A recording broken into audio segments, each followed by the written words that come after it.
What's going on, baseball fans? How you doing? Trevor Bauer, he's asking for some massive money. So is George Springer. We're going to talk about that. DJ Lemahieu maybe going out west to the Dodgers. We got some Jed Hoyer news. We got some John Lester news. Who's ready to talk some baseball? Let's get to it.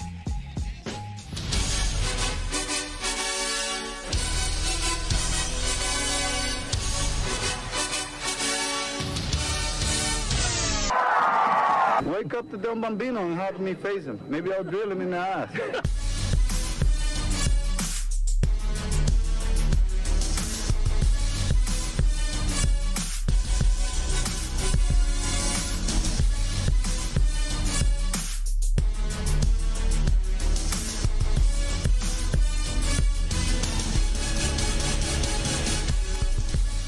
And what is going on, baseball fans? How we doing?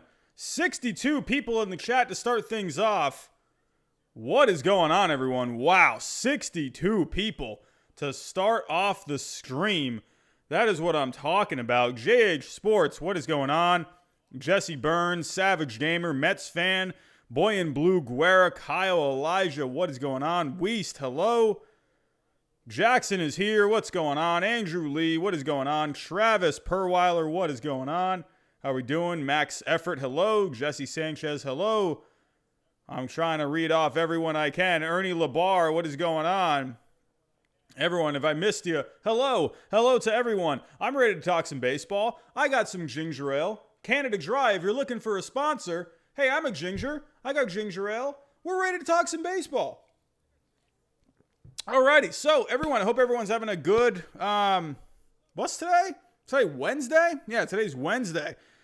Wow, tomorrow's the New Year's Eve. Wow, I'm not even keeping track. I'm ready for this crappy year to be over tomorrow. So, hey, cheers to 2021. Am I right? Holy crap, this year has sucked. I can't wait to get to 2021.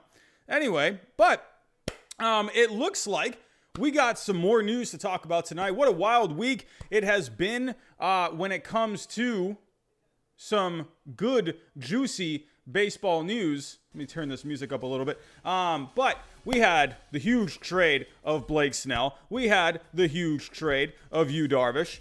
The Padres taking over the baseball world. But we finally have some news that does not have to do with the Padres for once. We got some stuff to talk about with Trevor Bauer, George Springer, DJ Lemahieu, three of the top free agents in this class this year. And we're going to talk a little, well, I guess we are going to talk a little bit about the Padres, but not necessarily the Padres. We're going to talk about Jed Hoyer. He had some stuff to say about that trade. And we're going to talk about another Chicago Cub, John Lester. So let's not waste any time. We got a lot to talk about. So let's get to our first story, and I'm not sure what to think about this. Trevor Bauer, I love you, my friend, but you're looking for 36 to 40 million per year. In my opinion, are you out of your mind? What are you thinking here, my friend? I don't know what to say. I'm not sure what people think about this. But in my opinion, this is a little ridiculous if you ask me. And let me come back to you and explain. Trevor Bauer, first off, I love you, my friend. I love Trevor Bauer. I love me some Trevor Bauer.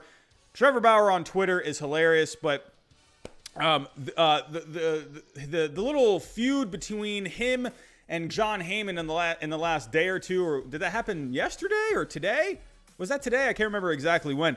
But my goodness, we'll get to that here in a second. But Trevor Bauer reportedly looking to be the highest paid pitcher on the market. I understand. I know how, these negotiations work. You got to ask for a lot. Then you got to kind of, come on down. You got to kind of meet in the middle. But man, oh man, Trevor Bauer looking for that much money. Again, he had a really good year. Had a Cy Young season. I personally don't think he would. I think you had an argument for Jacob deGrom. I think you had an argument for Yu Darvish. Trevor Bauer, in my opinion, I don't think he faced the best competition this year. It was over a small sample size. Very good year for Trevor Bauer. Nothing against Trevor Bauer whatsoever. But, that's big money that you're looking for, man. That would make him the richest pitcher if he were to get something in that range, he would be. I believe Jacob deGrom is, at least last year, made the highest amount. I think he made $36 million. But here we go. Let me pull up the tweets here. We're gonna get into this. You gotta love some juicy drama on the Twitter, and with Trevor Bauer, you know that's a pretty normal thing. So here we go. So this all started. Was this last night? It was last night. That's why I'm thinking it was today. But no, this was last night. So here we go. Let me share the screen. Because this is not only the source, but this is also the story in itself. So here we go. So John Heyman was the first to tweet this out. Interested teams suggest Trevor Bauer seeks a 5 or 6 year deal for 36 to 40 million. About 200 million. Bauer is coming off a brilliant Cy Young season, but the star market is slow. The record average is 36 million by Bauer's UCLA teammate Garrett Cole. I thought DeGrom was making that as well. Maybe I'm thinking of something else. But Rachel Luba declines comment on talks, and you know, there's no surprise there. Agents, they're not gonna comment on talks. But I think some people think that's a bit of a juicy part of itself, because Trevor Bauer, Rachel Luba, they've been all over Twitter. They've been all over YouTube. So they've been talking a lot this offseason, which I've been fine with.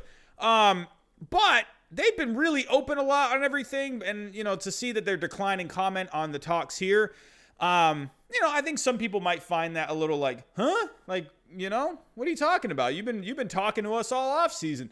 Anyway, but let's actually get to, hold on. Let me get to Bauer's tweet. Here we go. Trevor Bauer, where are you at? So he had a juicy little response. Here we go. So it was right here. John, thank God for you. I'm learning so much about my free agency from your tweets. Keep them coming. Also, Agent Rachel Luba is her Twitter tag in case you want to tag her next time. So, I mean, you know, okay. I'm kind of on both sides here. I mean, I get whatever. It's a silly little Twitter feud. I mean, it's first off, the fact that we're arguing over money, you know, millions of dollars, you know, on Twitter, or I don't want to say arguing over millions of dollars, but you're kind of, I don't know, you're kind of getting into like, what am I trying to say here? John Heyman is just doing his job. This is his job. He's supposed to report on this stuff. I know John Heyman doesn't get the most love all the time. A lot of people find John Heyman to be kind of annoying sometimes on Twitter. Sometimes he gets things wrong. But John Heyman, at the end of the day, here is doing his job. This is what he does. This is what all reporters do. I'm not necessarily saying you have to like what he does here or what he's doing here, but he's just doing his job. And honestly, he it's not like he said anything bad. He just simply said this is what, you know, teams seem to be. This is what teams are looking for. He's looking for 5 to 6 years, 36 to 40 million. And he even said he's coming off of a brilliant Cy Young season. Hey, he's very complimentary in that aspect. So it's not like John Heyman said anything bad here. And then Trevor Bauer, I love you, Trevor Bauer, but you kind of came at him here. I don't understand. I mean, I'm learning so much about free agency from your tweets. I mean, why the negativity? I don't understand. Hey, Trevor Bauer, you're the one putting yourself out there all the time. You're the one always on Twitter. You're the one that has the YouTube channel. John Heyman's simply just tweeting out something. There was nothing inflammatory about what he said. And Trevor Bauer, I'm sorry, but what are you coming after him for? You're the one putting yourself out there all the time. So what do you expect? What do you expect? But another thing here, Trevor Bauer, did you deny this? Are you denying this? No, you didn't deny this at all. So, Trevor Bauer, I'm just not really sure where you're coming from with this. Again, I love you, my friend, but that's just my opinion. Some of you may have a different opinion in the chat, but that's just how I think. Listen, if you're going to put yourself out there all the time, if you want to kind of change the game and you want to, you want to bring this more to the fans. I love what Bauer's doing with this. It's different. I love that he's doing all of his off-season stuff with the fans.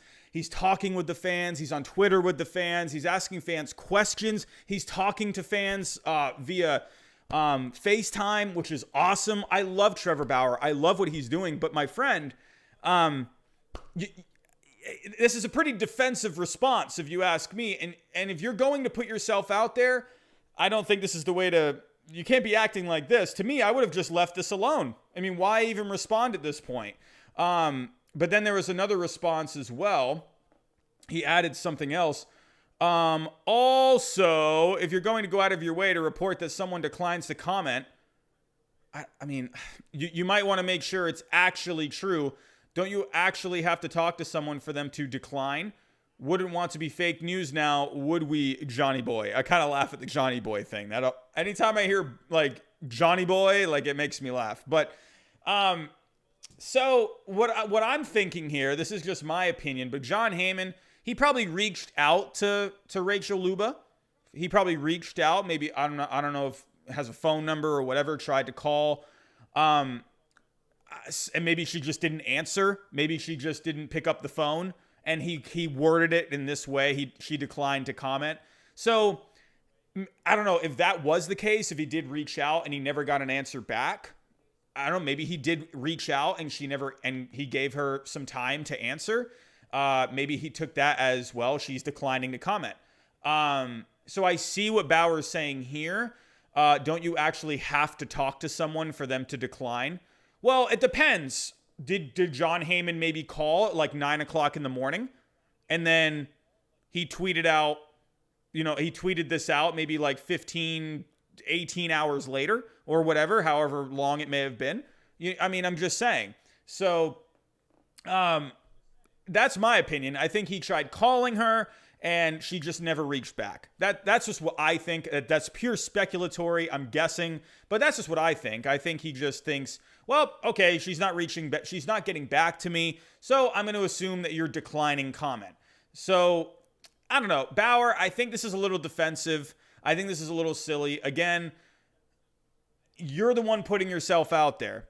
To me, I don't know. I don't think he was doing anything necessarily bad. I can maybe understand here about the declining the comment thing. Sure, yeah, that can get a little, I don't know. You're getting into a bit of a gray area at that point. But, actually, I didn't see this part. It says right here. Actually, it's quite possible to decline comment by text, which is what she did. Oh, sorry. I take back everything I just said. So John Heyman right here is saying that she did decline comment by text message. So I don't know what the heck is going on here. I don't know what's going on with this. Either way, whatever. John Heyman, this is what he's hearing. He's hearing that teams are looking for, he is telling teams that he wants $36 to $40 million. Whatever. They can go back and forth on Twitter all they want. I believe John Heyman on this one because that honestly sounds about right. I think Rachel Luba, she's trying to get Trevor Bauer a big contract. Do I think he is worth this? No, I'm sorry. I love Trevor Bauer, but he is not worth that. He's not. And I understand it. This is negotiations. You got to start up high. Teams are here, and you got to meet in the middle. But I'm sorry, he's not worth 36 to 40 million. Now, do I think he's at least 25 million? Absolutely, I do. That's just my opinion. I think he's worth a lot of money. I think Trevor Bauer is an arm you got to pay. He is shown to be durable. He's shown to be very good. He obviously just won an award. Granted, it was on a 60-game season. Who knows how that would have gone over a full season, and if he faced more tough competition over a full season, we don't know. But that's what we have to go off of. If we go take a look at Trevor Bauer, let's go take a look at the stats. Taking a look. So right now, as we can see, he had an awesome year this past year, over 11 starts, 1.73 ERA, tons of strikeouts, had a really good year in 2020. So, I mean, look at the strikeouts, about 12 strikeouts per 9, kept the walks really low, kept the home runs low. This guy was really good. He led the National League with a 2.76 ERA plus. But let's say we go back to 2019, we go to a full season with Cleveland and Cincinnati. Over a full season, he had a 4.48 ERA. So, again, his worst stuff came with the Reds in the second half of that season. And I can understand that. You're getting up, you're moving, you're having to adjust to a new environment. I get that. So, sure, he's probably trying to figure some stuff out. He's having to work with a new catcher. So a little different there. But let's say we go back to 2018. I think this is kind of, 2018, 2017, that's kind of a bit more fair to evaluate Bauer, including this year as well. A 2.21 ERA in 2018. Very good FIP, 2.44. Good strikeouts. Really kept the home runs low that year. So, but, I think Bauer, obviously, he has good numbers. Hold on one second. Rachel, she also couldn't conceivably comment on the money rumors without abandoning her fiduciary responsibility. I agree. She can't comment on that stuff. So I definitely agree on that aspect as well. Sorry if I left that out. But yeah, getting back to Rachel Luba, yeah, sure. She can't talk about that stuff. That's realistic at the end of the day. So that's why I'm saying if I just don't understand what Trevor Bauer is saying. I don't know what he's kind of doing here. Like, I don't know. I don't know. So, of course, as any good agent is not going to talk about the money per year or any contract details. That's ridiculous. You're not going to do that. You just don't do that. So, but it kind of goes back to Trevor Bauer as well. It's like, well, Heyman's just doing his job. At the end of the day, it's like, I don't know. To me, I'd just ignore it. I just wouldn't even... Whatever, it's John Heyman doing his job. You're the player. You know how these guys work. Just ignore it. So, I don't know. Maybe Bauer's looking to stir the pot a little bit. I understand. So, either way, getting back to Trevor Bauer here. Good stats, good numbers all across the board. But if we're going to take a look, let's take a look at his 9 years in the league so far. 3.90 ERA. 3.85 FIP. If we were to go back to, let's just add up the last 3 seasons total.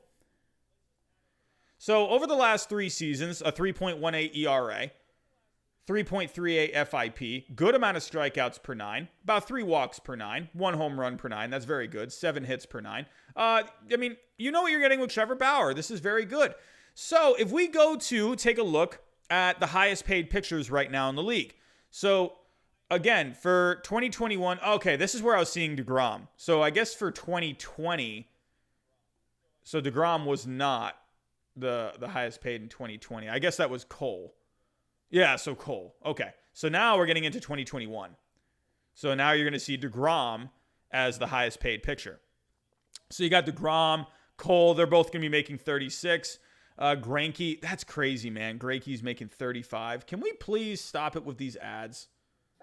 No, I don't want this. Okay, Greinke, Strasburg, Scherzer, Verlander, Price. Honestly, this money for Price, this was stupid money. This was dumb money. The Red Sox overpaid for him by 1.5 miles. They gave this contract to Price because they lost John Lester. So they were making sure they were getting a guy in David Price. Kershaw with 31. Sale with 30. But then, wow, you really take a dip here. Corbin, you go 24, Zach Wheeler. Honestly, to me, I'm putting Bauer, I don't know. Well, I guess if Sale's going to be making 30, Kershaw's making 31, I could see Bauer maybe being like, honestly, if Price is getting 32, Bauer's way better than 32. So, I don't know. I see Bauer, I don't see him getting 36 to 40. I think you're going to see him get something anywhere from like 30, 33, something in this range. I don't think he's going to be up here with a Cole, a DeGrom, a Greinke, even a Strasburg. I don't think he's going to be there with a Strasburg. I'd rather have Bauer than Strasburg just because of the health. But I could see Bauer maybe getting like 32. I don't know. But unless a team really wants him. If the Angels really want him and they want to say, all right, Bauer, we're gonna pay you. We're gonna pay you the big bucks. Then maybe they go into that 34 range. Maybe they go into that 35 range. Maybe 36 range. Who knows? I think if you're a team like the Angels, I could see them really paying him. If they really wanted to. I don't think he's gonna make 40. I don't think he's gonna make 40. But then again, I don't think he's at this level with a DeGrom and a Cole. DeGrom has been just phenomenal every single year. Cole has just been dominant for the last few years. Bauer's been really good too, but he had that award over a 60-game season. You know, he was a little iffy when he went to Cincinnati. You know, 2018 was really good. But, I don't know, to me personally, I think if a team is willing to go those bucks, I think you could see him get like 34 to 36. I don't think he's going to get 40. I think that's just nuts. If a team gives him $40 million, I'm sorry. I think that's just nuts. Tell me what you think. Tell me what you think in the chat. Wow, we got 213 people in the chat right now. Holy cow. Everyone, cheers to you. Wow, 213 people in the chat. That is fantastic. Everyone, if you have yet to hit the like button, hit that like button. We're trying to get out to more baseball fans. We're trying to get to 5,000 subscribers by opening day. So if you are looking for more baseball news, if you are looking for more baseball content, hey, consider hitting that subscribe button as well. But everyone in the chat, give me a number. How much money do you think Trevor Bauer should make per year? What do you think? 30 million per year? 31 million per year? 40 million per year? Tell me what you think in the chat. I want to see what you think. Alex says 34. Alex says 34. Leonard says 40. Nick has 25. Steve has 25. Goose has 34 and a half.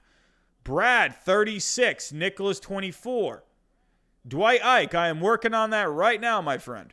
Carl with 28. Travis, 31 and a half. Nick, 25. Dan Serrano, 5 years, 165. Hold on, I can't math. What is that? 160. Whoa! So Dan, whoa, we got a super chat coming in. Anime for life, LA Dodgers, don't leave yet, Braves. Donated $1.99. He says, I don't know. Hey, I appreciate the $1.99 super chat, my friend. Thank you so much. But we're getting a lot of mixed numbers here. We're seeing 33, 33, 25. I wish I can just add up all these numbers and then just do like an average, but I am not that good. JH Sports with 50. Man, oh man. Yeah, so I'm seeing a lot in the 30s. Odd villain, $600 stimulus check. That's what I'm talking about. While Trevor Bauer is getting 35 million or something like that this next year, we got that $600 stimulus check. I heard they upped it to 2,000. Is that true? Anyway, wow, everyone, you guys are amazing with all these responses. Man, so I'd say for me personally, I'm seeing a good mix of numbers. I'm seeing a lot of anywhere from like 30 to 34. That's what I'm seeing. I'm going to say for Bauer, I'm going to say 33. 33 million. I think you give him more than Price. I'll go the Verlander money. I don't think he's Max Scherzer level money. Well, I don't know.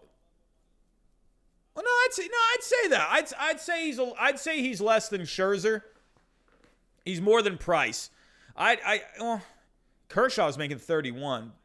I'm going to say 33 for Trevor Bauer. 33 million over 6 years. 198 million for 6 years. That sounds about right to me. Whatever, just make it a clean, even 200 million over 6. So that's what I'm thinking with Trevor Bauer. So anyway, keep an eye out for this. Hopefully we see something soon. But let me come back to you here. So as for our next story, we might as well stay on the contract talks. And let's talk about another free agent out there right now, a position player, not a pitcher. And we're going to talk about George Springer. He wants a lot of money too. He wants 150 million. And honestly, I could see him getting this. I could see him getting something like this. Maybe not exactly 150. I could maybe see a little less. But George Springer, he's looking to cash in as well. There's a couple of teams out there that seem to be the front runners for his service. Oh, just hit that button by accident. So you got the Mets and you got the Blue Jays. They look to be the front runners for him. Is it going to come down to a bidding war between those two? So for George Springer, let's go take a look here. Let me pull up the article.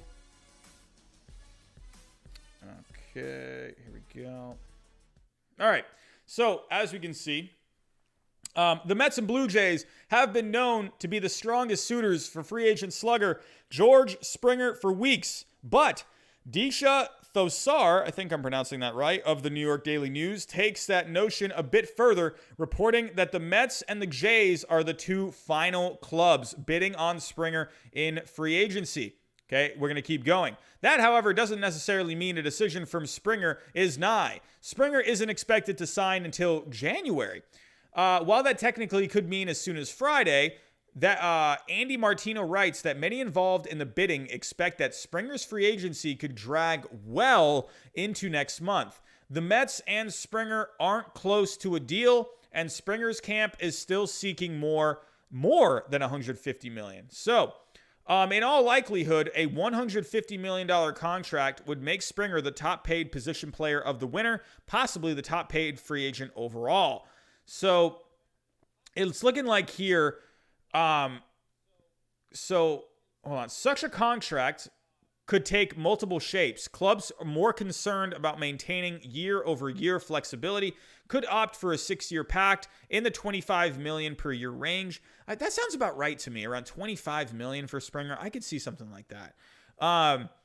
Given the Blue Jays' affordable young core, they seem less likely to be concerned with the luxury barrier than the Mets, who have several expensive stars already scattered about the roster. So I actually want to take a look real quick. And this actually, we're going to do this on Bauer too, where Fangraphs does a pretty good job here in kind of estimating these salaries. So let's take a look here. So if you take a look, looking at JT Realmuto, for example, as we can see, Craig Edwards, he's predicting for JT Realmuto, he's going to get 6 years, about $23 million per year for a contract of about $140. So the average crowdsource, they're thinking around, close to about 5 years, about maybe $21-22 million for about $104.5 million. So you can kind of see, this is kind of the range that he could be in. So if we go down, let's take a look. George Springer is the next one. Actually, before we get to George Springer, let's go to Bauer. Let's see what they're thinking for Bauer. So Craig Edwards thinks Bauer is going to get 4 years for $90 million. He's saying $22.5 million. $22.5 million. I think that's a little low. I think this right here is a little more realistic. More years. I could say 5 years, $29 million per year. That's a bit low. So maybe 5 years for $145. I think you're going to get more. I don't know. So if you did 32 times 5, I can see Bauer maybe I just said earlier, Bauer maybe getting $33 million per year for 6 years. So that'd be $198 million for a contract.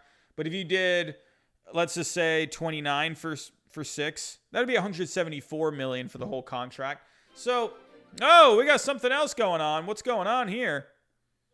Ramon Vlogs with a 99-cent super chat. Thank you so much, Ramon. Appreciate you being here, my friend. Thank you. So here we go. But yeah, that's what you're kind of seeing here with Fangraphs. That's kind of what they're averaging here. I think he's going to get more than this. But let's take a look at what they were thinking for Springer. They're thinking, so Craig Edwards thinks for Springer about $23 million for 5 years. So again, that's $115 million. I don't see that. I think that's just a little low. I don't know. I think Craig Edwards, what he was kind of going with here was also the pandemic a little bit, kind of teams they're going to cut back a little bit. I don't think that's going to be the case. I think these big names, they're going to get good money. So let's say for Springer, okay, so if he wants 150 at least over 5 years, that would be $30 million. So I don't think he's going to get that. I could say he gets around maybe $27 million times 5. I could see a 5-year, $135 million contract for Springer. I don't think they're going to get the 150. It's kind of similar to what Rachel Luba was doing with Trevor Bauer. You got to ask for a lot. You got to be expecting a lot.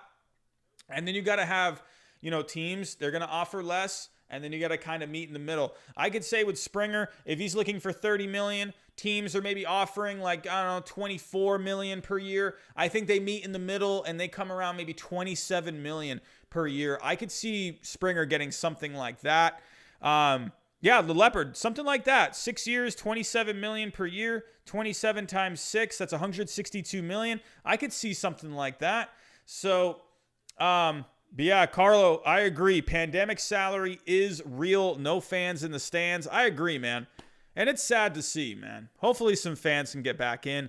I don't know. I feel like with Springer, though, I think this is a guy, these guys are going to get paid. These like top guys. I think Springer is going to get paid. I don't know. I could be wrong. But what do you think in the chat? Tell me what you think Springer is going to end up getting. What do you think? Do you think he's going to get 30 million per year? Do you think he's going to get 29 million per year? Maybe 25 million per year? Maybe 50 million per year? Tell me what you think down below. Whoa, Robert Manfred is here. Robert Manfred, the commish of baseball, is here. Everyone give a round of applause. Or if you are not a big fan of Robert Manfred, give him a thumbs down. Robert Manfred, you have been rather annoying sometimes this year, my friend. But here we go. So Andrew Lee, you're seeing 5 years, 150.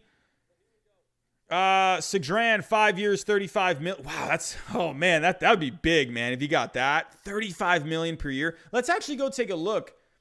Let's go take a look at those. Remember those contracts I was looking at a little earlier. Here we go. Let's go. Here we go. So let's actually go take a look at some position players. We were taking a look earlier at the starting pictures. Let's go take a look at all the position players. So taking a look here, I think Trout is going to be the highest. Yeah, so Trout's the highest. So if we're taking a look, I mean, of course, you're not going to get Mike Trout money. I don't think he's going to get Nolan Arenado money. Nolan Arenado got that when he was, how old was he when he got that contract? 27, about 27 years old.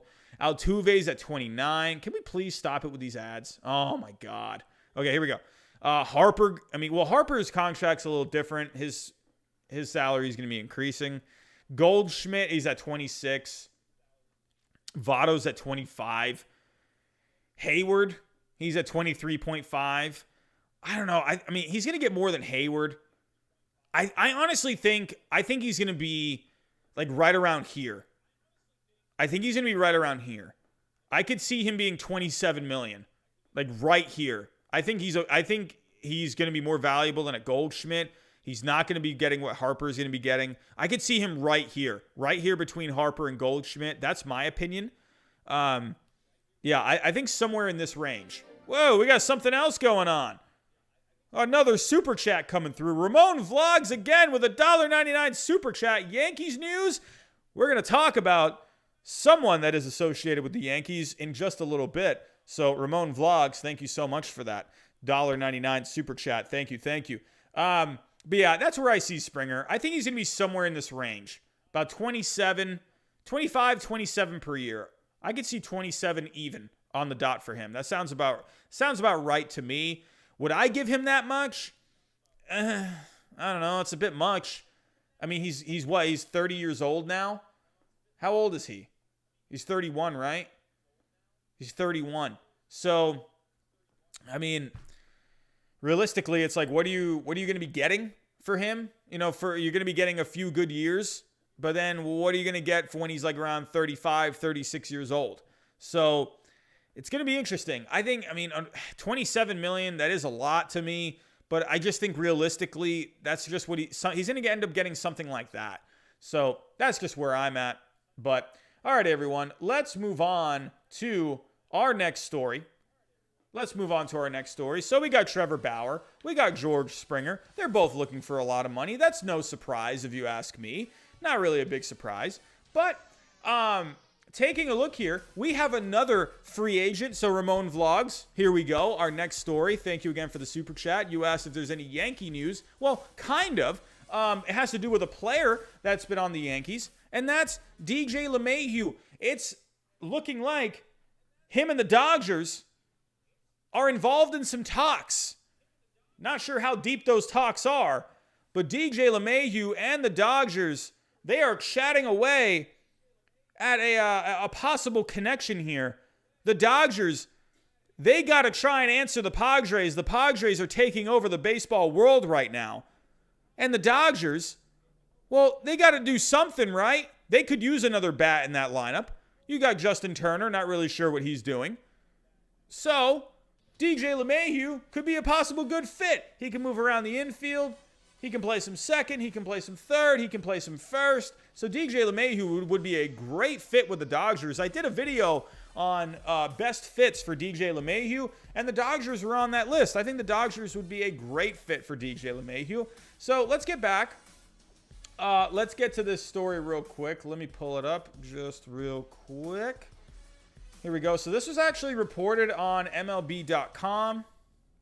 Taking a look here. So it says here, will DJ be Dodgers counter to the Padres? So as we can see, the Padres have boldly stated their commitment to chasing down the Dodgers in the National League West, agreeing to trades for top starting pitchers Yu Darvish and Blake Snell, while also agreeing to a deal with free agent infielder Ha-Seong Kim. So now the question becomes, what will the Dodgers do in response? This is where LeMahieu could come into play. So David Vassie, I don't know how you pronounce that name. Let's just call him David. David said that while president of baseball operations Andrew Friedman isn't one to worry about a counterpunch, LA could still have a big move up its sleeve. Andrew did say at the beginning of the winter that he would like to add a right-handed bat. And from what I'm hearing, DJ LeMahieu is on their radar. They are definitely in talks with LeMahieu. They have been connected with each other this offseason a little bit, so this isn't the first time. But breaking this down a little bit more, the free agent infielder could fit at second base or third base with the Dodgers and even play some first. I feel like I just said that. Much would depend on what happens with two fellow free agents, third baseman Justin Turner and utility man Kike Hernandez. So they're allowing Turner to explore free agency. I haven't heard anything about Justin Turner. I predicted Justin Turner to go to the Blue Jays. Who knows if that's going to happen? I don't know.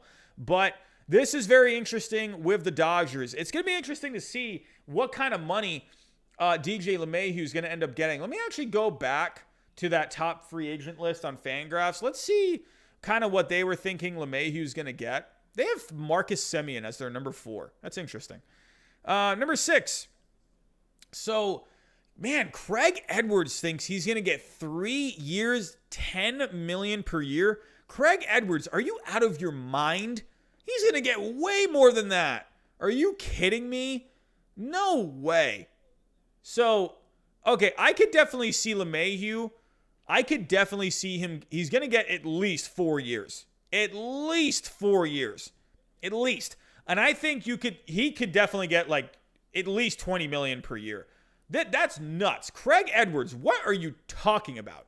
No way, dude. I'm sorry, Craig Edwards. You do great work, but this ain't it. $10 million per year for DJ LeMahieu? You're out of your mind. So here we go. This seems closer to a more realistic option for a contract for DJ LeMahieu, if you ask me. DJ LeMahieu, I personally I feel like he's going to end up getting like 5 years, I don't know, like $21 million per year, like something like that. So if we did that, that'd be $105 million. I could see that for DJ LeMahieu, a 5-year, $105 million contract. I could see something like that. Leonard Lugo, $20 to $22 million, 4-year deal. I think teams would like to bring him on for a 4-year deal. I think that's a very, realistic thing that teams are looking for, because you have to understand he's 32 years old now. If you give him a 5-year deal, he's going to be 37 years old at the end of that contract. I think teams, they're wanting to do 4, and I think LeMahieu's camp, I think they're looking to do maybe even 6. I think the LeMahieu's camp, they got to be thinking, all right, man, this is your last contract. This is probably your last chance in free agency. Well, honestly, let's be real. This is his last chance at a big contract. So, and you got to cash in. He's had a good couple of years. Let's actually take a look at DJ LeMahieu. Let's take a look at just how good he has been for the last couple of years. If we take a look here, he's been awesome. Trust me, I know. I've seen him up close. He's been destroying my Red Sox for the past couple of years. So, over the last couple of years, he's hit 336. He's had a 922 OPS. I mean, come on. He's been, over the last 2 years, he's averaged, that's with the shortened season. So let's actually take a look at 2018, 2019. In 2018, 2019, he averaged 20 home runs per year, 82 RBIs. I mean, he averaged a 303 batting average, 825 OPS, but that included a pretty down year with the Rockies. So honestly, these last 2 years with the Yankees have just been really good. A 922 OPS. That's why a lot of people think, dude, just go back to the Yankees. You've proven that you're really good with the Yankees. So, I don't know. I could see like a team like the Dodgers, if they want to bring him in, if they really want to add another right-handed bat to replace Justin Turner, I could maybe see the Dodgers giving him that 5th year. Something like that. I think a team that's really going to want DJ LeMahieu, I think they're going to have to go that 5th year. I think they're going to have to do that. I don't think you're going to get him for 4 years. They want 6. I think they're willing to come down to 5, but they're not going to do 4. They're going to ask for 6. Teams are going to want 5. That's just my opinion on that. So, I mean, I could be wrong on that. But DJ LeMahieu, I don't think he's going to get way more than 18 million. I could see him getting 21, 22 million. So let's just say 22 million times 5 years, 110 million. That sounds like a DJ LeMahieu kind of a contract to me. 5 years for 110 million. Sounds about right. So I don't know. What do you all think? Put a number in the chat for me. I want to see what you guys are thinking. What kind of a number do you think DJ LeMahieu should get per year? Do you think he should get 20 million per year, 18 million per year, 25 million per year, 80 million per year? Tell me what you think in the chat. While you're coming up with your numbers, if you can, if you have yet to hit that like button, hit that like button for me. We're trying to get this stream out to more baseball fans. We're also trying to get to 5,000 subscribers by opening day. If you are looking for more baseball news, if you are looking for more baseball content, hey, hit that subscribe button. I'm talking baseball here all the time. So back to the chat. I'm seeing Jackson saying 23 million. I think that could be reasonable as well, Jackson. I definitely think some teams could really bump up that salary a little bit. Andrew Lee, 5 years, 130 million. Hey, maybe if a team wants to overpay, maybe the Blue Jays just go crazy and be like, all right, you know what? We're going to give you the bank. What do you want? Tell us what you want. Faraz Nazir, 22 million. Goose, you're thinking 19.5 to 21.5. Man, Nick is going 89 million per year. Why not? Give DJ LeMahieu 89 million per year. I think Yanks might lose DJ. I say 22 million a year. That's the other thing with the Yankees. So getting back to the Yankees, are the Yankees going to give DJ LeMahieu that kind of a contract? I don't think so. I don't think they're going to do it. And hey, I came up with something. I got something for you. Here we go. I actually want to take a look at this. I want to actually see what people thought. I posted this trade earlier. So let's actually go review this together. Let's go look, how people think of this trade that I posted earlier today. So if the Yankees, if they need a replacement up the middle, if they're not able to get DJ LeMahieu back, they can move Gleyber Torres over to second base, and maybe they could trade for a shortstop. I actually put up a trade today on baseball trade values of them getting Javier Baez. Let's see what people think of it. I haven't looked at it all day. So what are people going to think? Are they going to like this trade? Or are they going to think I'm a complete and utter moron? That is a very good possibility as well. Let's take a look. Let's take a look at the featured trades before we actually go look at mine. So the featured trades right now on baseball trade values, you got the Yankees getting Adam Frazier, Joe Musgrove, getting the Pirates getting a nice little package of Schmidt, Gill, Florial, and Josh Breaux back. So, hey, I mean, pretty split. 21 people with the thumbs up, 21 people with the thumbs down. If you take a look at the Cubs and the Nationals, this is actually a pretty interesting trade. I could maybe see something like this going down. 41 people with the upvote. I actually upvoted it, and I actually like this trade. 22 people with the downvote. But the Cubs getting Yan Gomes and Carter Kieboom for Chris Bryant and Wilson Contreras. That is very interesting. But let's go to the trade that I posted let's take a look. Can I actually show you?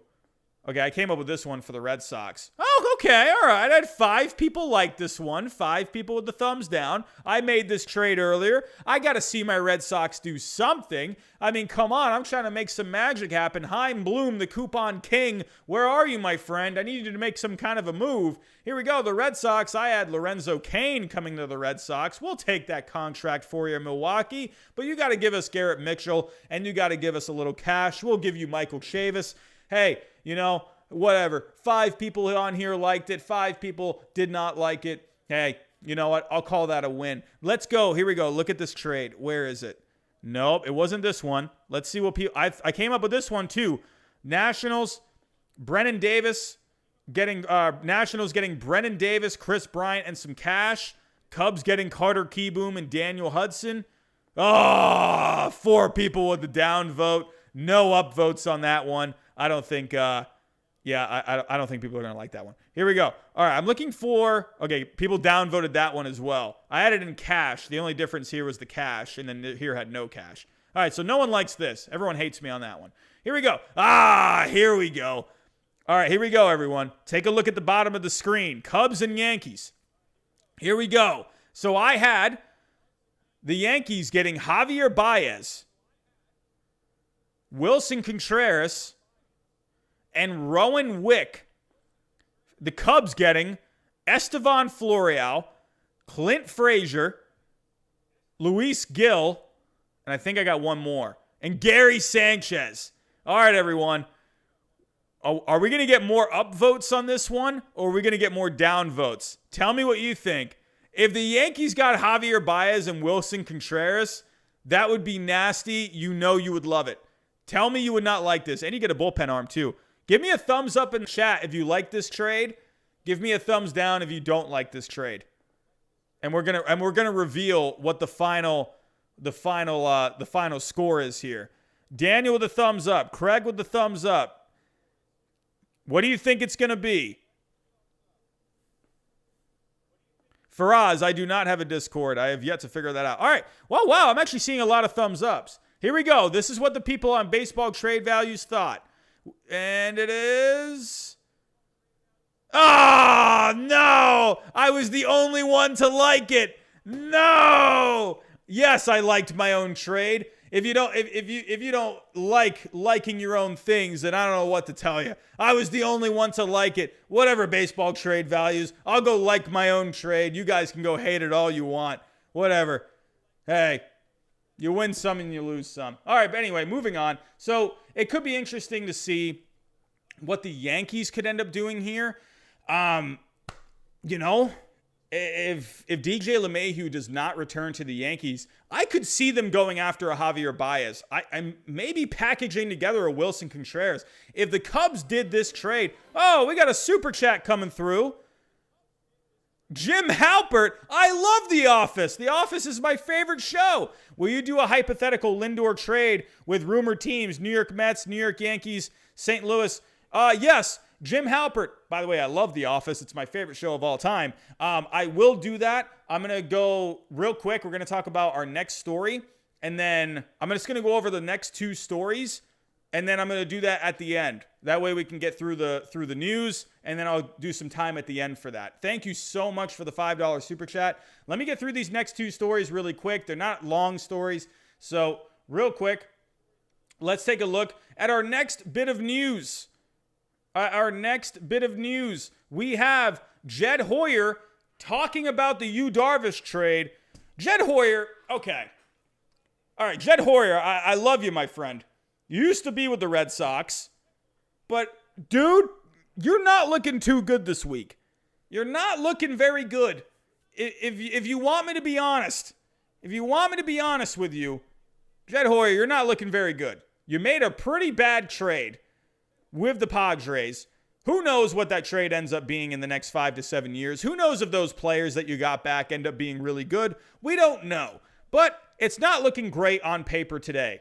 If you want to go see my reaction to that trade, go back to the stream from a couple of nights ago. If you go to the comments, I did a timestamp in the comments. I pinned the comment, and you can go straight to my reaction on that trade. So Overall, though, this trade does not look very good on paper. So, Jed Hoyer, he talked today a little bit about the trade. He kind of made some comments about it. He talked about what the Cubs are doing. He kind of mentioned the Padres a little bit. Let me pull up this story real quick, and we can take a look at it. Here we go. All right.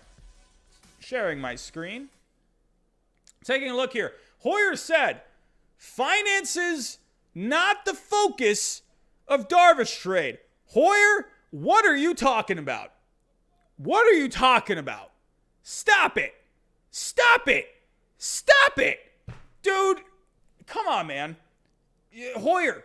Dude, Jed, can I call you Jed? Is that okay? Jed, please. I understand what you're doing here. This is a PR move.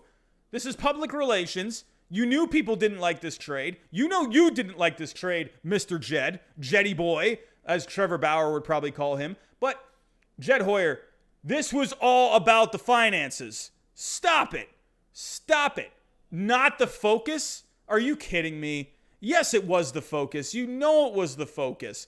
Well, in my opinion, I mean, I don't know, but what? I guess if you're Jed Hoyer, what else are you going to say? I mean, what are you going to say? Yeah, we got rid of Darvish because we don't have any money. So, I mean, you're not going to say that. But, dude, if you, don't even say anything. Don't say anything. I don't know. Or at least you could have worded this a little better. Either way, so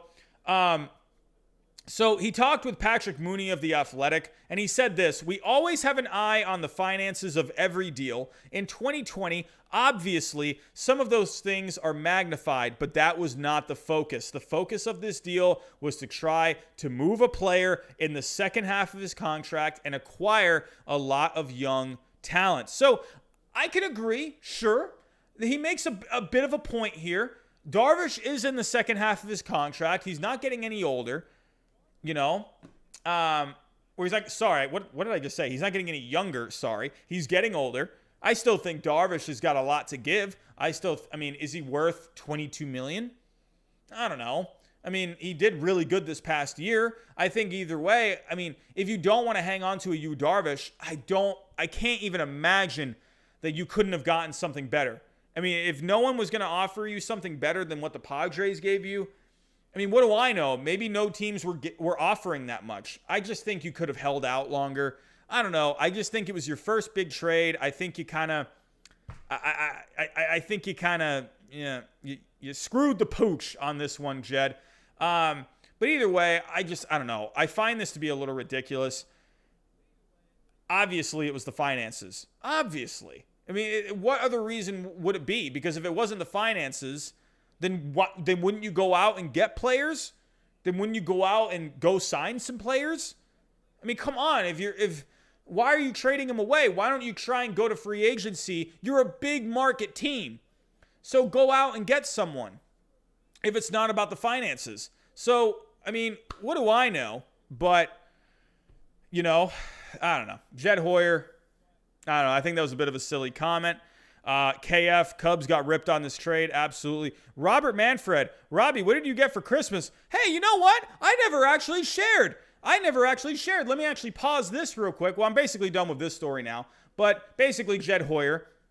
Yeah, I mean, sorry, Jed. It was about the finances. I understand you're doing a PR move here, but whatever. I'm going to get to my last story. Robert Manfred, if you actually can just hold on for a second, I'm going to show you what I got for Christmas. It's sitting right over there. It's an awesome gift. I think you guys are really going to like it. Stick around for the end because I'm going to show you what I got for Christmas. And I think baseball fans, you're going to like it. So here we go. Last story before I move on. And don't forget, I'm also going to do some Francisco Lindor trades at the end for that $5 super chat. Our last story is John Lester moving on. We're talking about the Cubs still. Most likely, if they got rid of Yu Darvish, most likely John Lester is going to be moving on unless he came back for peanuts. I don't think John Lester is going to be coming back. I predicted him to go back to the Cubs, but at this point, I don't know. Is he going to go back? I mean, it looks like they're just trying to get rid of salary. And unless John Lester comes back for, a pretty small contract, then I just don't see him coming back. But there was a story today in the news saying that John Lester and the Cubs have not really had many discussions. So this offseason has brought major changes to the Cubs, who have lost president of baseball operations Theo Epstein and Yu Darvish, along with Kyle Schwarber and Victor Caratini. So it says here, free agent left-hander Jon Lester may be the next to officially go. As Robert Murray of Fansided reports, there has been little indication of progress toward a reunion between the two sides. So they're not really talking all that much. This was definitely, like, everyone expected this to happen. They were going to decline his $25 million option in favor of a $10 million buyout. That everyone knew that was going to happen. But there was some reports earlier on in the offseason. Even Jon Lester was saying it felt like both sides were wanting to reach some kind of a reunion, some kind of a contract. So, however, it doesn't seem that they're going to be willing to bring him back. I don't know. I just think if they got rid of Darvish, if they're trying to clear salary, I could maybe see them bringing him back on like a cheap deal. Because again, they need someone for the innings. They're going to be having a lot of young pitchers coming up soon. You got like Braylon Marquez. You got Alzolay coming up. So if you go take a look at the Cubs depth chart right now, I mean, I still think the Cubs. I know everyone's kind of going doom and gloom on the Cubs right now, but you gotta look. At kind of where the Cubs are at right now. The Cubs are in a very bad division right now. Maybe the Cardinals can make some noise next season. The Reds, who knows what the Reds are going to do. That NL Central is not very good, and it's wide open. But if you take a look at what the Cubs have right now, this is their rotation. Kyle Hendricks, Zach Davies, Alec Mills, Adbert Alzolay. I mean, you got Braylon Marquez, their top pitching prospect. Maybe they could put him in there somewhere. But honestly, I think it might be good to bring back a Jon Lester if he'll come back for cheap. That's a matter of, is he going to come back for cheap?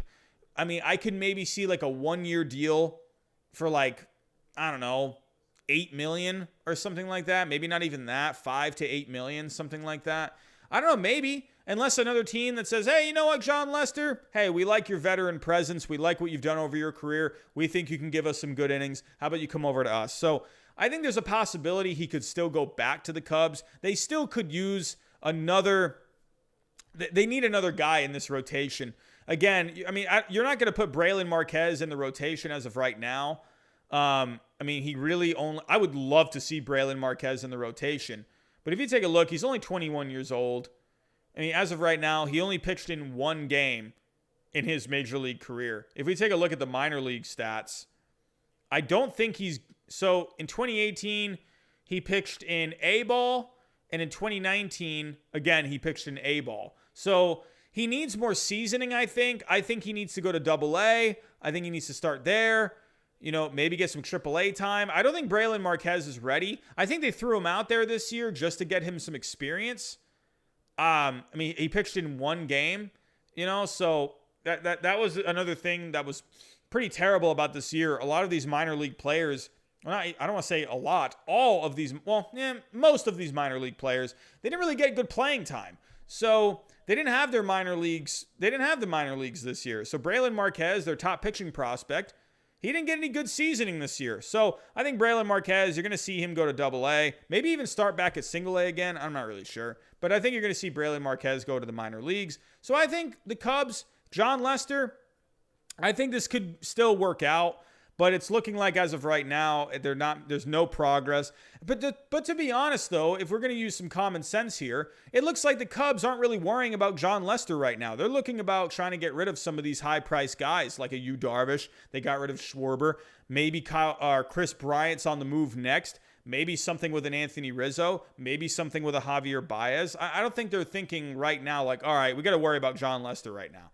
So I could see Jon Lester. Maybe you're getting closer to spring training. Maybe Jon Lester doesn't have a contract. He comes back to the Cubs for cheap. So I don't know. We'll have to wait and see on that. But all right, so I'm going to do two things before I get out of here. So we had a super chat earlier. Let's go over some Francisco Lindor trades. Again, hold on. So you had Mets, Yankees, Cardinals, Phillies, and the Blue Jays. All right, so let's go take a look. Let's go plug some stuff in. Francisco Lindor. Again, thank you so much, Mr. Jim Halpert. I love The Office.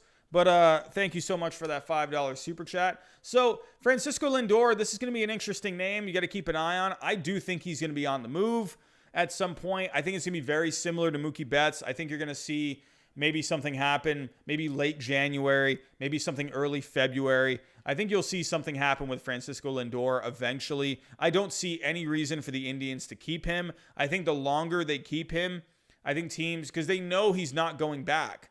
They know he's not going back to Cleveland. The Indians are not going to re-sign him. So I think to wait until the deadline, I think that's going to be silly. I think they're going to shoot themselves in the foot if they wait that long, because that's just giving other teams more leverage. So let's take a look at the Mets. So with the Mets, it's interesting with the Mets because they don't have really too much of a farm system. So I think with the Indians, I don't know if they're really going to be a good match, but they do have some stuff that can make it work. So taking a look, let's plug in Lindor. Here we go. So Lindor, 32.8 value. And then with the Mets, I mean, again, you kind of just go down the board here. Taking a look. Honestly, if you want a minor league or a major league ready player, maybe you could include a Dominic Smith. Maybe something like that. They got a bit of a log jam or they could have a bit of a, they do have a bit of a log jam because it's like, where are you going to put, well, maybe not. No. Oh, let me go take a look at the Mets. Mets depth chart. Hold on a second. I got to refresh my brain on what the Mets are looking like right now. So the Mets, you got Pete Alonso at first. See, Dominic Smith's going to have a hard time finding, actually, no, maybe not. Actually, no, maybe not, because I keep forgetting. I don't know how I keep forgetting Cano is going to be gone this year. Jeff McNeil is probably going to slide in a second. Left field's going to open up. Dominic Smith will play left, and they can have J.D. Davis play third. So, I don't know. Maybe they don't really get rid of. Let's keep him out of this one. Where did I put you? Smith, no, we'll keep him on the Mets. So, taking a look, if you could look at the prospects, I mean, you have to think Beatty would have to be in this.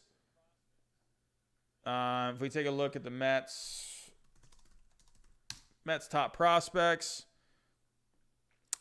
All right. So with the Mets right now, they got Ronnie Mauricio.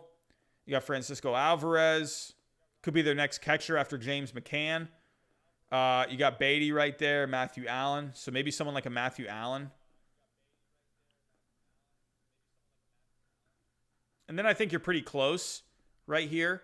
And then if you're the Mets, maybe you add in one more piece to get this done. But then again, if you're the Mets, you don't really have too much of a farm system. You would have to see if you can extend Lindor to a contract. So do you want to be giving up prospects when you really don't have a lot of prospects? I mean, you just heard Steve Cohen the other day said we need to replenish our farm system. He tweeted that the other day when he was giving praise to the San Diego Padres for being aggressive, but he also said in the same tweet, hey, the Mets got to replenish their farm system as well. So I don't know if the Mets end up making a trade here. I don't know. Unless they include someone like a Dominic Smith. I mean, that's possible. So we'll have to wait and see on that. Now, let's kind of go. You can maybe see the Yankees. Let's go to the Yankees. I think the Yankees could be a really good partner. I think the Yankees got more pieces to give. They have more of a farm system than the Mets do. So if you take a look with the Indians, have Lindor going to the Yankees. The Yankees have some pieces to give. And the Yankees have a shortstop that they could send back, if a minor league shortstop if they wanted to. I think Clark Schmidt would have to be a part of this deal. I mean, at least I would think.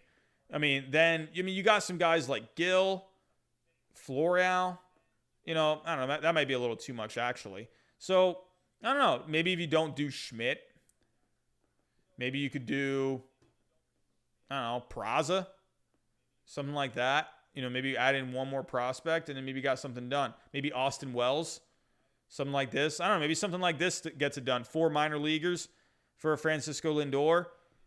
Maybe you can take out 2 of these. You add in Clark Schmidt, something like that. There's a lot of different. The Yankees have a lot more flexibility than the than the Mets do. The Yankees have more farm system guys to work with.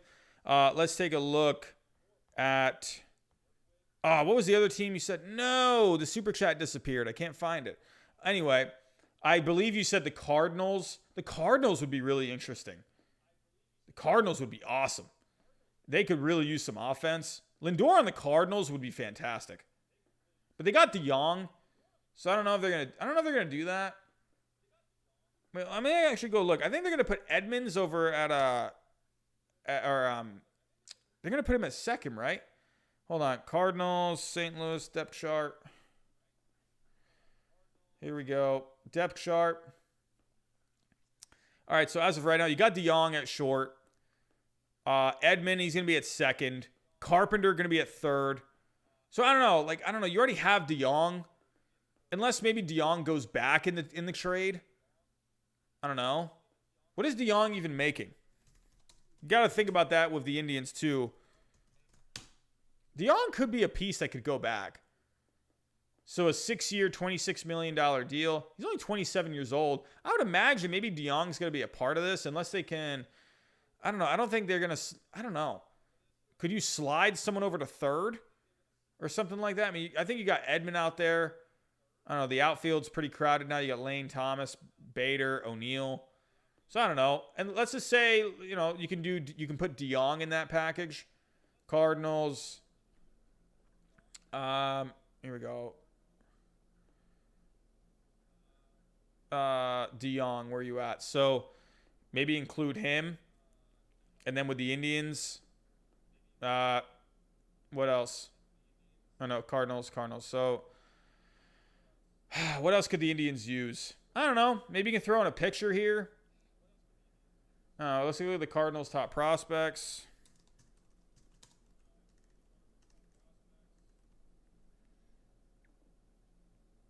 If we're taking a look at what the Cardinals have in the farm system, so you got Dylan Carlson, Nolan Gorman, Liberatore. I don't think they get rid of Liberatore. They just brought him in last offseason. You got Ivan Herrera here, Zach Thompson, Jordan Walker, who they just drafted. I mean, there's some options here. If you take a look here, minors. I don't know. Do you include a Herrera maybe? I think they're pretty good with catchers right now. Maybe you could do Thompson. Something like that. Thompson, he's their number 5 prospect from the left-hand side. And then maybe you can do something like this. I don't know. You get a shortstop to plug in for Lindor for however long. How much longer is on his contract? I don't know, like another 3 years or so. Paul DeYoung. Again, Lindor doesn't really fit with the Cardinals, so unless you take back DeYoung. So DeYoung, he's going to be getting paid. Oh, wow. His salary is going to be going up. Oh, so I don't know if the Indians would really want him. I don't know. I don't know if that's going to work. I don't think they're going to pay. I could see them paying him this much, but I don't think the Indians are going to go this much. I don't know. Unless the Indians are willing to take on that. I don't know if they're going to be willing to take on that much salary. No, I don't want to click on an ad. Here we go. So Cardinals, I think he would look great in a Cardinals uniform, but I just don't see that happening. Another team, maybe like the Phillies, that'd be really interesting. I think the Phillies need more pitching, to be honest with you. The Phillies absolutely need more pitching, but they could get something done. I mean, they have a perfect guy here. They could send Stott back, and then I don't know, maybe throw in a couple of prospects here, Morales, something like that. Maybe one more. I don't know, just like a low level one, something like that. Maybe like a position player, or maybe someone like a Medina.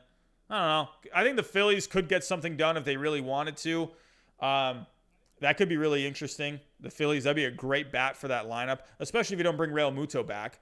So I don't know, but are the Phillies going to want to bring him in? The Phillies, I mean, they've been kind of crying poor, so I don't know. Are they going to be willing to sign him to an extension? I don't know. Probably not. But one team I have actually said, and you mentioned this team, the Blue Jays. The Blue Jays, I think, would be an amazing fit. I think the Blue Jays would be so fun. The Blue Jays are in this mode right now. I think the Blue Jays are kind of in a similar mode like the Padres, like the Mets, where they're really wanting to go for it. I could really see Lindor in a Blue Jays uniform. I think that would be nasty. The Blue Jays have pieces that can get this done. Take your pick. You can go a shortstop prospect right here. You already got Bo Bichette there. So maybe you get Lindor, sign him long term. Right there, you got something that can make it work. If not him, you can do Woods Richardson. I don't know. Maybe you can go Geraldo. Something like this. Maybe throw in one more to get it done. Maybe like a Van Eyck, something of that level. And I think right here, you have something that can get this done. So, this is definitely, I think the Blue Jays have the pieces to get this done. I think they have the motivation to get this done. I think the Blue Jays, honestly, I think are the best fit for Francisco Lindor. That's just where I'm at. So tell me in the chat, what do you think? Nick posted a Mets Lindor trade on the simulator. If you want to check it out, let's take a look. While I'm checking out this trade for Nick, tell me in the chat, everyone, if you think Lindor is going to get traded, which I think he will, tell me in the chat, what team do you think he's going to go to? Do you think he's going to go to the Blue Jays? Do you think he's going to go to the Phillies, the Yankees, the Mets? I don't know. Maybe my Red Sox make a trade for him somehow. Tell me in the chat, where do you think he's going to go? Let me look up this trade. You're saying Nick, BZ Baseball, Blue Jays. Yep, he's not going to be an Indian for his career. Well, we definitely know he's not going to be an Indian because they're not going to be called the Indians anymore. So we definitely know he's at least not going to be an Indian. That is for sure. Nick, you just posted this. Hey, that could be interesting. Lindor and Hedges. I love me some Austin Hedges, man. Austin Hedges is great. So, J.D. Davis, Ahmad Rosario, Mark Vientos. Hey, something like that too. I think the Mets could get it done. It's a matter of, are they going to be willing to part with prospects? That's going to be one thing where I'm just like wondering with the Mets. I think, and they have already said it in this offseason where they're more geared towards free agents right now than trades. Because really, what do they have to trade? They don't really have much. They got guys that are too expensive. You got maybe someone like a Dominic Smith. That's a decent trade piece. I don't know, maybe J.D. Davis as well. But I think the Mets, I think you're going to see them make more free agent moves. So I'm seeing a lot of different things here. Mets, Paul Corsini. Absolutely. I love me some Rafael Devers, man. I love it. I got his jersey and his autograph on a baseball for Christmas. That's awesome, man. Speaking of Christmas, if you have stuck around this long, I'm going to show you what I got for Christmas here in a second. It's going to be fun revealing that. I just realized I never actually showed you what I got for Christmas. I'm pretty excited. So I'm seeing Mets, Angels, Blue Jays, Yankees. Hey, Braves, why not? Maybe the Braves could go for it. That offense would be nasty. The Mets could, I agree. That Yanks-Cubs deal would be atrocious. Oh, come on. You know you would love Javier Baez, man. Come on. You know you would love it. All right, everyone. Hey, the Mariners. That could be fun, too. All right, everyone. So if you have stuck around this long, before I get to the last part of my show, if you can, hit that thumbs up for me. Hold on a second. Hit that thumbs up for me if you have yet to already. I have actually yet to update where we're at with the thumbs up. Wow, we got 131 thumbs ups. That's what I'm talking about, everyone. Also, everyone, if you are looking for more baseball news and more baseball content, hit that subscribe button. I'm talking baseball here all the time. We're trying to get to 5,000 subscribers by opening day. Let's do it. I want to get to 5K, and I'm on Twitter as well. So if you want to talk some baseball over there throughout the day, find me on Twitter. I'm talking over there too. So, all right, everyone, without further ado, hold on. Let me go grab it real quick. Hold on. Don't move a muscle, everyone. Don't move a muscle.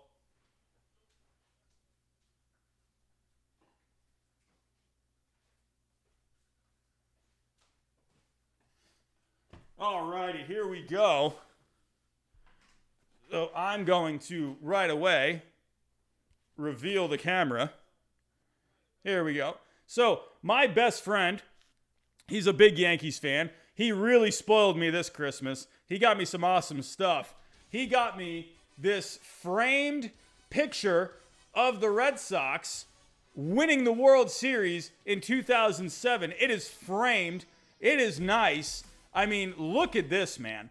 Just look at this. Them celebrating right there on the field. I love this, man. This is probably one of the best pictures I've had a lot of pictures before. Just really cool, just framed. I mean, really awesome. They have the box scores right here. All of the, I'm trying not to get the light reflecting on it. I don't want the light. There we go. So right here, you got the all the box scores from game 1, game 2, game 3, game 4. And then here you had the front page news of the newspaper article where they won. So really cool gift, really awesome. Still trying to figure out a place to hang this up. However, he got me a couple more gifts. He didn't even need to get me these. He got me a couple of authentic signed baseballs. These are awesome. I couldn't believe that when I opened these, I could not believe what I was getting. Tell me in the chat down below. Let's take some guesses. These are 2 Red Sox players. I'll give you some hints. These are 2 players that no longer play for the Red Sox. They no longer play in the major leagues. 2 Red Sox legends right here. Tell me who you think in the chat that they are. Tell me who you think. I'll give you 2 hints. They are Red Sox legends, and they don't play in the major leagues anymore. So I'm seeing Pedroia. That's a good guess. Well, Pedroia is still technically in the major leagues, so that one's not going to do that. That one's not going to do it. Ortiz and Pedro. That would be awesome. Man, here we go. Ortiz, David Price. Nope, not David Price. These 2 players are retired now. These 2 players are retired. Manny Ramirez, Steve Pearce. That would be awesome. Pedro Martinez would be awesome. Ortiz and Pedro, Manny Ramirez, Steve Pearce, and Veritek. Those are actually really good guesses. Those are actually really good guesses.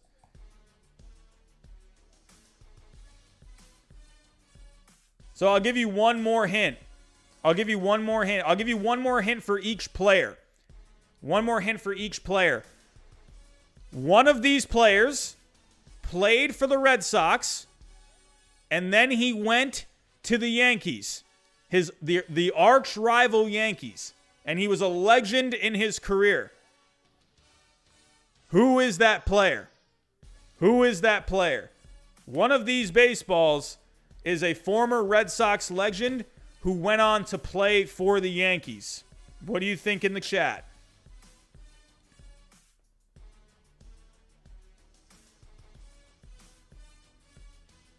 Kevin Youkilis is a good one.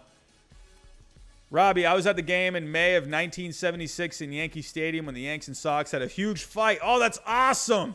Ernie, man, that is crazy. Wow.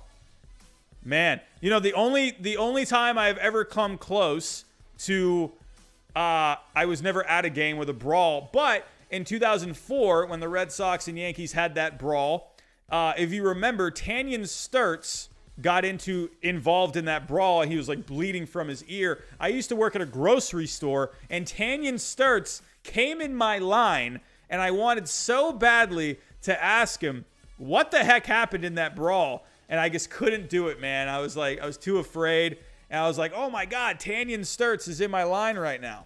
So anyway, that's an awesome story, Ernie. Thank you so much for that story. I'm seeing all of these guesses, and I'm not seeing it. I haven't seen it. No. Oh, I do see it. Someone did get it. Someone got it right. And I'm going to tell you who. It was Jonathan Taylor. Jonathan Taylor, you got it right. It was Wade Boggs. As you can see here. Let's see if you can see it. Wade Boggs. How awesome is that? Look at this, man. Look at the ball. Look at this ball right here. You can see it's a different logo. So it says Official Ball, American League. How cool is that? Look at this authentic signature. This is with an actual pen. Like, it's not printed. Like, how cool is that? Wade Boggs, man. That's awesome. So let's see if you guys can guess the next one. Can you guess this next one? I'll give you a hint. He played for the Red Sox. He's a Red Sox legend, and he went on to play for another team that also had a curse. Let's see if you guys in the chat can get it right. Former Red Sox legend played with another team that had a curse.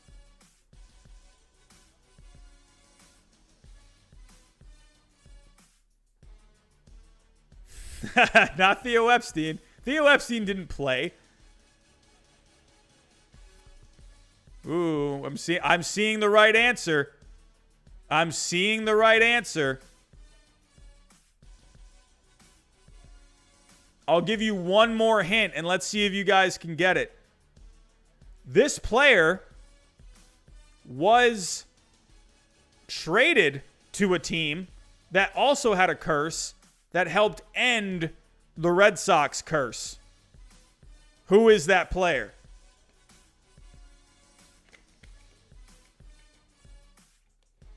John Lackey. Robert Moraga. Me. Yes, it's Robert Moraga.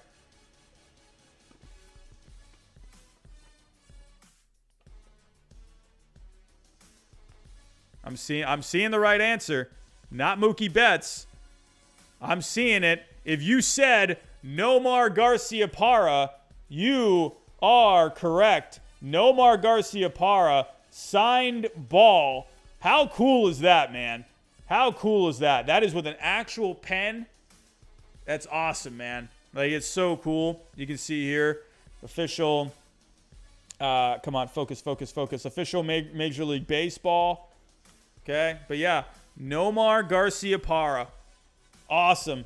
If my best friend Josh is watching right now, I want to say, hold on, get that to focus. Come on. Focus for me.